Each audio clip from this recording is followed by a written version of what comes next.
Welcome back to the channel. I'm exhausted from trying to make this cake work. And this one did not go great. So the point of today was to make a Halloween cake.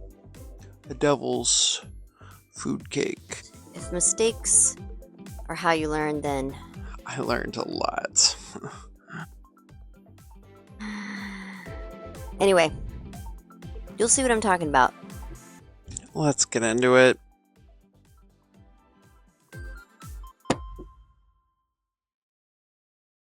Ladies and gentlemen.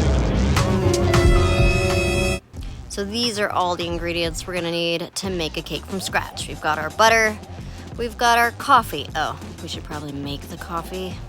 We gotta grind it.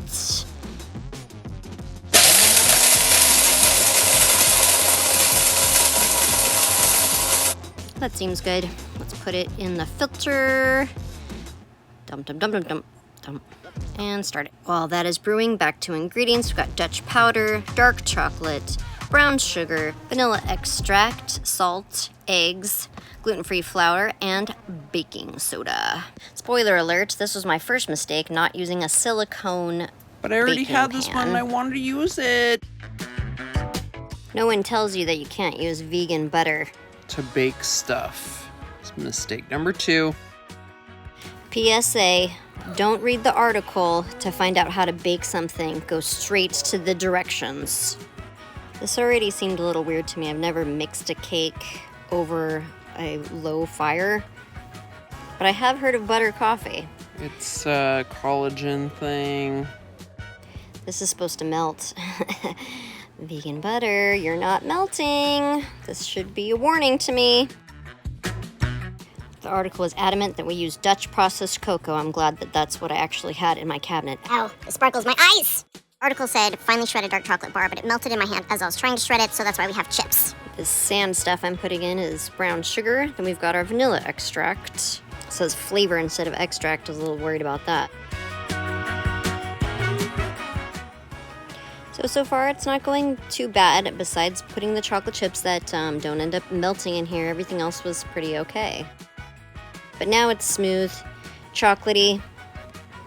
The reason why it's important to read the instructions and not the article is it never said in the article to turn off the heat. So I'm putting these eggs in here.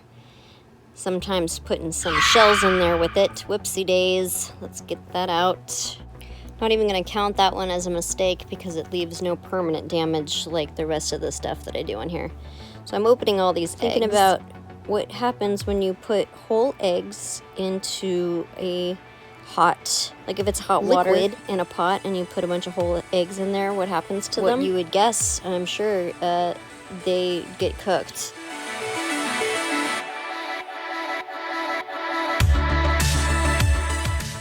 So I'm putting all these eggs in here, trying to stir them up, and Texture is just disgusting.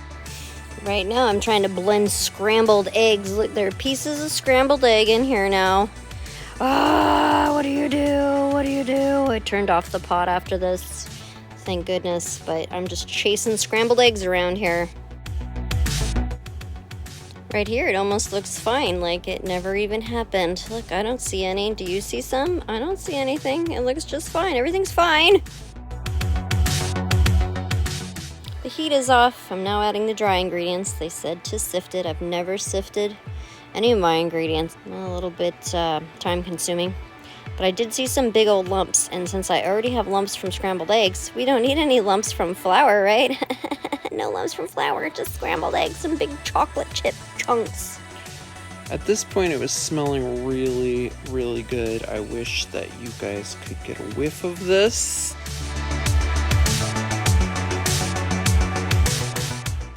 Once the flour was mixed in, I started dealing with chunks again. These are scrambled egg pieces that have again resurfaced. I had to strain those bad boys out, so I don't know if there was enough egg in here for this poor cake, since there was, look at all these scrambled pieces. So my olive oil spray was out, but instead of going to the store to get some fresh one, I thought I would use some vegan butter once again. Did not stick. This thing just kind of repelled the butter off. Last steps, pinch of salt, and then the baking soda, which they also wanted sifted. so that it will blend better. And they said put it in last minute because after you put it in, it's going to start interacting with the rest of the ingredients, and you want it to be in the oven as soon as that happens.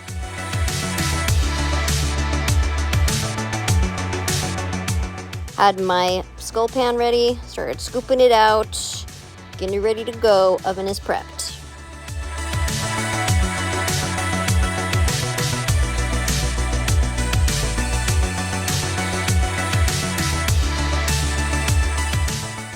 Clean this little bit up. Oh dang, that might be a mess, but it tastes delicious. Let's get these bad boys in here. Whew. My eyebrows are cooking. Wink and a prayer.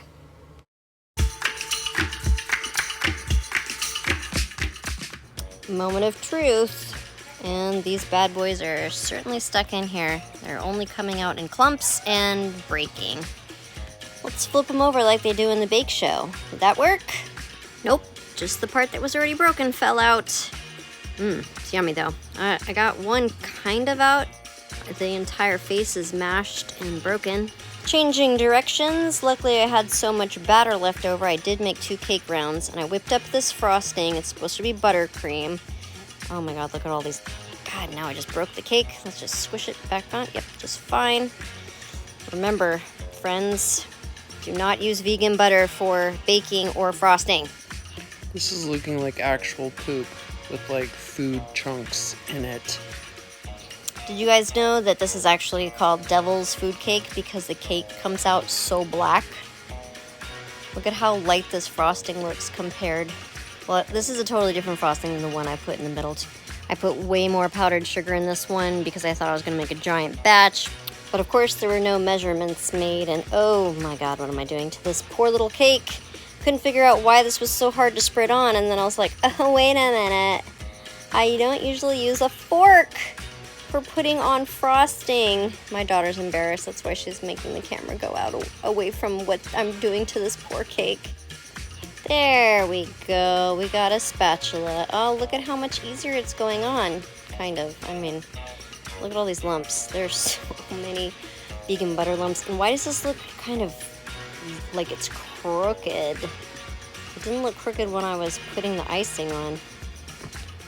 Huh, well. I mean, you do what you can with what you got, right?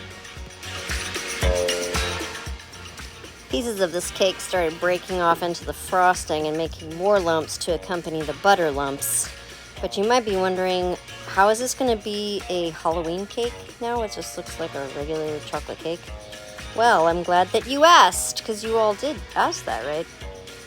How I'm going to do it is, I'm going to take that dang pan and I'm going to try and make a skeleton by pouring some white chocolate in there and letting it set. So let's see how that goes.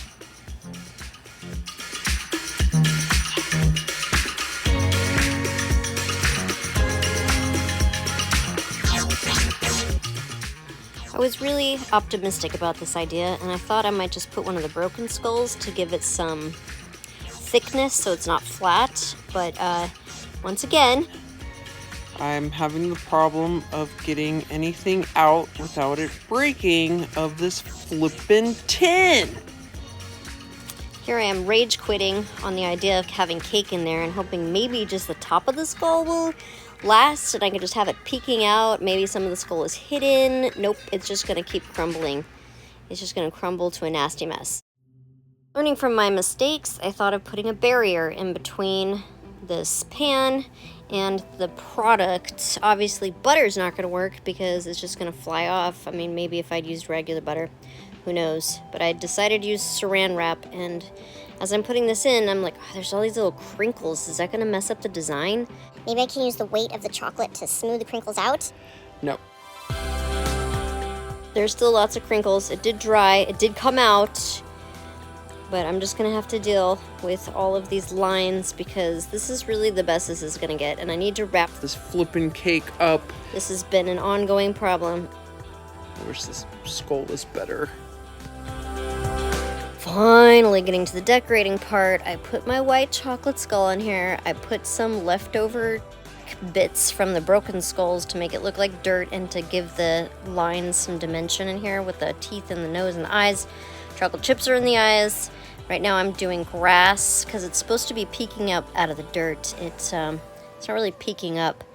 It just looks like a skull that got left here. That's fine. Trying to use fondant to finish up my designs, and Jeez, fondant's so hard to mix. finally get to use this fondant to make little vines. That was my idea, to have vines and nature reclaiming this skeleton. I got some leaves out of fondant. It's not looking that cute, I'm being honest here. I mean, sometimes you just have to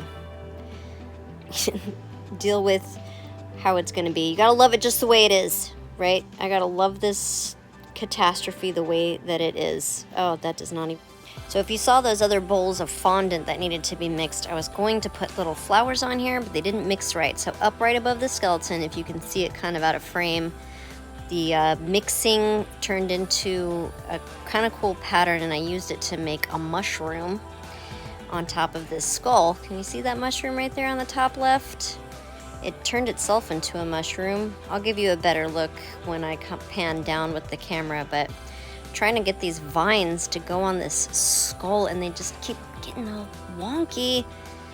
This freaking fondant is just getting really warm in my hands. I was gonna eat both eyes, but this one's stuck, so I'm just gonna eat one eye. Looks even creepier now.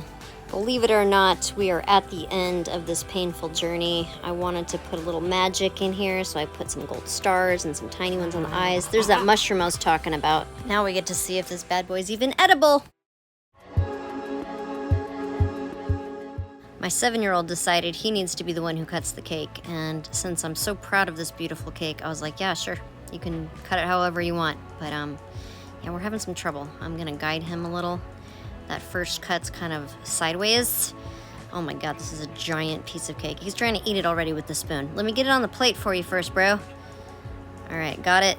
Here it is. All right, calm down. It's coming, it's coming. There you go. Shovel it in. Oh yeah, he loves it. You can tell it's kind of thick. Now it's my turn to point out all of the lumps and bumps in here. It doesn't look cute. It looks like it's molding. These, I hope, are chocolate chips. Could be scrambled eggs. Looks gross, but how does it taste? Oh dang, don't underestimate the power of Have a chocolate. happy Halloween, and I'll see you next week.